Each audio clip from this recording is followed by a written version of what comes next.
Mansur ikkimiz yanma-yan ketib boratdik. Mansur o'lib o'lishni o'yladim. Lekin o'zini o'ltirib o'lish qo'rqinchaqliq, to'xiyraklik bo'ladi.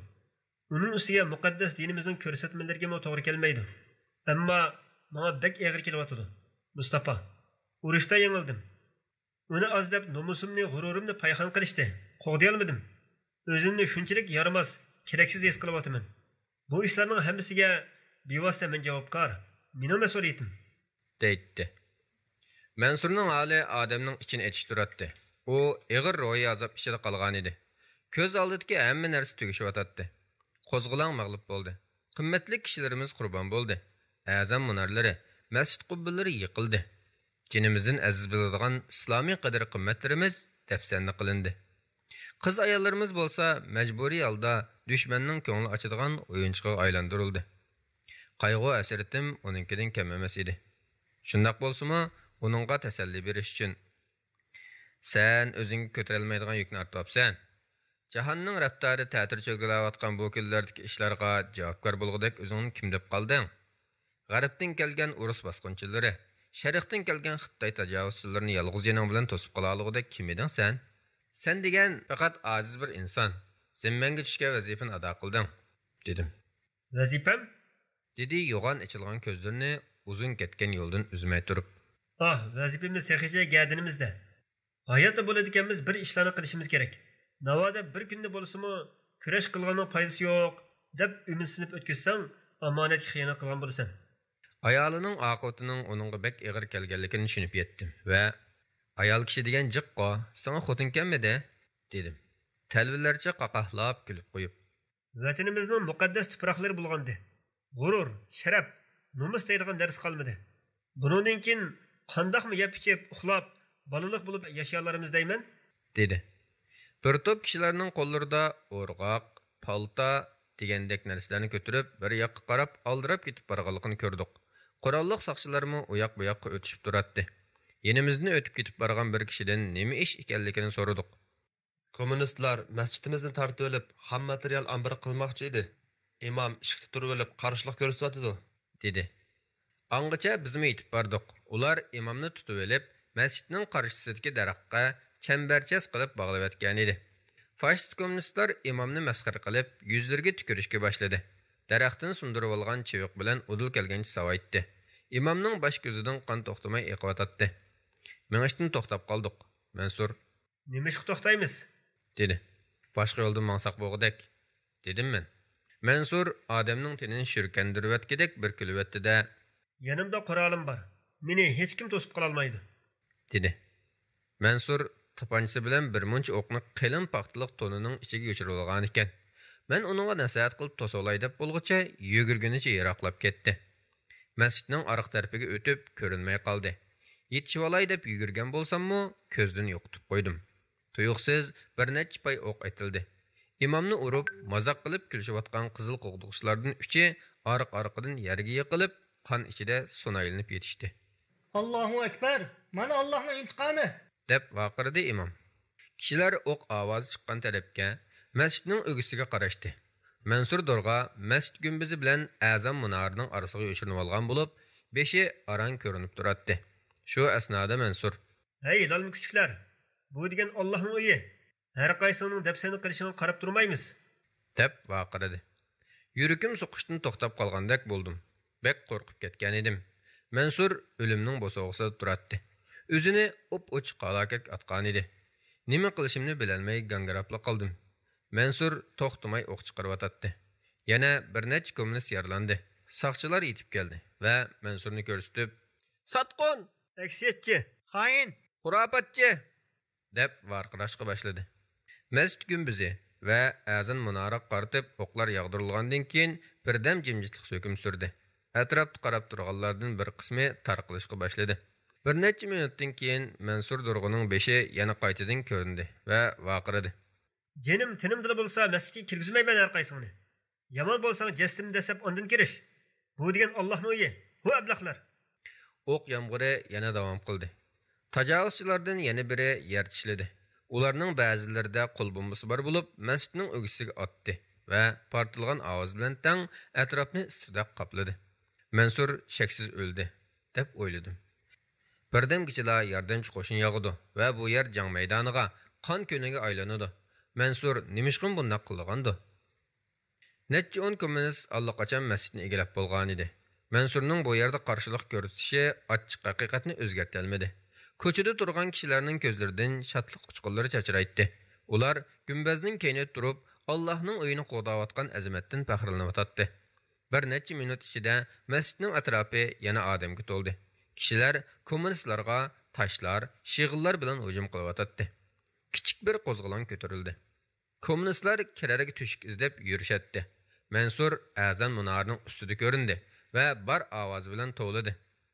Allohu akbar! Allohu akbar! Namoz qilinglar! Namoz qilinglar! Jamoat namozi! Atrofda umidsizlik ichida turgan mazlum xalqning ko'zlaridan hayajon yoshlari quyilishga boshladi. Masjidning imomi bog'liqdan qutulib, kiyimlarini kiydida tahorat elish uchun mangdi. Mansur chaqqonlik bilan munardan gumbazning yoniga tushdi va to'lab turib, Jamoat, bu balkim vidolish namozimiz bo'lib qolishi mumkin. Shundoq bo'lsa-mu, Allohning uyini yolg'iz tashlab qo'ymaydi. Har bir g'irishni, har bir kesak teshini qo'ydinglar. Masjid biz uchun bir binodan iborat emas. Uning ma'naviy qiymati to'liq yuksak. Biz asrlar bo'yi mushu ilohiy Qur'onning soyasida yashab keldik.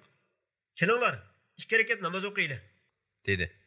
Musulmonlarning ba'zilari o'lgan, yaralangan yoki qochgan dushman askarlaridan o'lja olgan qurollar bilan qurollangan edi. Mang'amu bir miltiq bilan bir necha pay o'q nisb bo'ldi. Iroqdan rus harbiy mashinalarida kelayotganlarning qarasi ko'rindi. Birdamdan keyinla masjid va atrofdagi kishilar o't ichida qoldi. Bir maydon tangsiz jang boshlangan edi. O'z-o'zimga Osman Batur bargölni saqlayotdi, dedim va chekinishga qaror qildim. Mansurni izladim, lekin uning masjidning bo'sog'isida qurolni ching tutgan holat yotganligini ko'rdim. Yana bir qo'li yoniga tashlanib qolgan bo'lib, yig'ilib qolgan qonga milinib turardi. Uningga yaqinroq berib qaradim. Nafs to'xtab bo'lgan edi. Uning atrofida o'q tegib yiqilgan nurg'un kishi bor edi. Shehidlarning orasida boyiqi imommi bor bo'lib, ap-oq soqollari qip-qizil qonlar bilan bo'yalgan edi. Tezlikda ketib qoldim. Rahmatlik Mansur mas'uliyatlarining o'lguchi gadini turdiganligiga ishonatdi. Allohning lutfi bilan masjidning bo'sog'isida shehid bo'ldi. Ko'p kunduzda o'zi yolg'iz turib bir to'p xoinga o'q chiqara oldi. Atrofidagi odamlarni qo'zg'ab chiqdi. Baxt ichida jon o'zgarligida shak yo'q. Qumulga mangadigan yo'l xatarga to'lgan edi. Xaloyiq masjid voqeasi va ruslarning yuz o'rishi haqida paranglashadi. Saylam o'tkizdik deb xalqning ko'zini bo'ymoqchi bo'lishganlari. Shundaq bo'lishiga qaramay, natija xalqqa payliq chiqib qolganda chidamaslik qilishib, suiqasd qilishganlari. Begunoh kishilar bilan turmalarni to'shqizganligi xalqning nazaridan qochmagan edi. Avom xalqqa hamma ish ayon edi. Gazetlarni to'shqizib berilayotgan xabarlarning yolg'on, uydurmalar ekanligini bilatdi xalqimiz. Kommunistlarning atalmish ozodlik degan narsani ko'ylab, urlashtirgan tabriklash faoliyatlari, valaqtakkurlarning ig'izlaridan köpük chachirtib so'zlayotgan jo'ylimalari, tamlarni bir algan shuarlarning hammasi ishg'olni yoshirish uchun o'ydirilgan niqob ekanligi.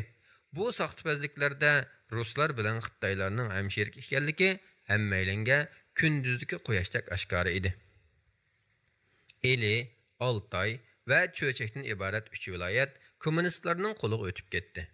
Qolgan 7 viloyat xoin Burhan shahidining hukmronligida bo'lib, Stalinning o'rlashtirishi bilan u Sharqiy Turkistonning Xitoy kommunistlariga qo'shilganligini jakarladi. Bu xabardan keyin ommani yana aloqazodlik qopladi. Har uydan bir meyit chiqqandek atrof musibat tusini oldi. Kelish oldida turgan dahshatli vahima, xatar va hiyla-mekanlarga to'lgan zulmat qorong'ulik kunlarning aloqazodligi edi bu. Endi Xitoy kommunistik armiyasining kirib kelishi bilan xalq zulmning qayta boshlanganligini tushunib ketdi. Halbuki vujudi va ruhiyatidagi yaralar texsa qaymagan, shalvarab turayotgan edi. Uni azdab, top istab chiqqan bu chilbörlar ikki tarafdan qistab kelmoqda edi. Qo'zg'olonchilar Osman Baturning qo'mondonligida qarshilikni davomlashtirish qarori oldi. Yana bir guruh kishilardan tashkillangan bir hay'at sobiq muavin rais Muhammad ibn Bug'roning boshchiligida chet elga qarab yo'lga chiqdi. Ularning maqsadi Xitoy kommunistlarining zulmini dunyoga anglatib, yordam talab qilish edi. Bu hay'at 1949-yili 12-oyning 12-kuni yo'lga chiqdi. Ular Kashmirning Ladakh shahriga yetib borgan vaqtida başta bir yo'lga chiqqan safardoshlarning 4dan biri qolgan edi. Qolganlari ya chegarada Xitoy askarlari bilan qanliq etishdi shehid bo'lgan yoki yo'l ustidagi qattiq sovuq ochliq dasidan o'lib ketgan edi. Ularning sovuq va xatarlik tog' yo'llaridagi safari 2 oy davomlashganligi uchun hayot qolganlarning ba'zilarining putqo'llari ushib qolgan edi. Ular mangan tog' yo'llari qor muz bilan qoplangan bo'lib, yo'l ustida 5 daryo bor edi. Tog' yo'li va daryo iqinining agri-bugrilari sababidan bu daryolardan 200 necha qatim kesib o'tishga to'g'ri keladi. Tog' cho'qillarida havo shalang, oksigen kamchil bo'lg'achqa odam va uloqlarning burunlaridan qon eqib to'xtamaydi. Oxiri ulardan oz bir qismi Kashmir poytaxti Srinagarga yetib bora oladi. Bu qatimliq safar xalqimizning o'z dini, erkinligi va mustaqilligini qo'g'dash yo'lida tortgan mislsiz jafo mushaqqatlarining unutilmas bir parchasi edi. Men Qumulga borgan bo'lsam-mu, Cho'lponni yoki o'g'limni topolmadim. Qumul shahri azob oqibat, qayg'u alam va yovning shumliqi o'shqiyib turgan tashlandiq xarobaga aylanib qolgan edi. Xalq kommunistlarning keldiganlik xabardan keyin urkib ketgan padadak har tarafga petirab ketgan, ko'p qismi taqqa, ba'zilari kommunistlarning qo'li yetmaydigan yer izlab chat chegara yerlarga ketishgan edi. Osman Batur 20 ming kishilik qo'zg'olonchi qo'shin bilan bargah qurib turayotgan Barko'lga qarab yo'lga chiqdim. Sapardishim Mansurni masjidning bo'sog'isida mangulik uyqusiz qoldirib xo'shlashganligim uchun mushaqqatli tog' yo'llarda o'zim yolg'iz mengatatdim. Shu tapda Mansur o'zining paqqani bilan vatan tuproqlarini sug'urib U har turli ilg'or urush aslahalari va buzg'unchi chirik ideyalar bilan qurollangan zolimning zulmiga qarshi kurash qilishdek ulug'vor bir g'oya uchun jinini pido qilgan edi. Suyimlik vatanimni aylanib chiqqan bu uzun safarim jarayonida tog'ning kishini sag'itadigan salqin havosi yuzimga urilgan chog'dagidek rohat va xotirjamlik his qilmagan edim. Chunki tog'larning qo'yni kishiga jimjitlik va beg'amlik tuyg'usi baxsh etadi. Bu yerda pokiz havoni ko'ksimga to'ldirib sumiralaytdim. Qalbimning cho'nqur qatlaridan chiqarib turib tasbih va duolarni o'qiy olaytdim. G'animat olgan yangi tipdagi qurollar bilan harbiy mashqni davom qilyotdik. Bu qurollar 2 dunyo urushida qo'llanilib, dunyoning nizomini ostin-ustin qilishdek vazifalarni ado qilgan qurollar edi. Lekin bular dushmanning aeroplan, tanka, minomyotlardan tarkib topgan qotillik mashinalarining oldida yanala oddiy qurollar hisoblanadi. Cho'lponni ko'ralgan bo'lsam, nima degan yaxshi bo'ladi ha? Cho'p-cho'ng bo'lib ketgan o'g'lim yenimda bo'lgan bo'lsa-chi tixi. Uning bilan sirdashgan, uningga jang mahoratlarini, jushqun marshlarni, qurol ishlashni o'rgatgan bo'lardim. Ah, qalbim, seni munu quram tashlarda qetib ketdimikin? Oila bo'yicha jam bo'lgan, suygu muhabbatga to'lgan xushal chog'larni aslaganda titirmasmikin deb o'ylab ekanman.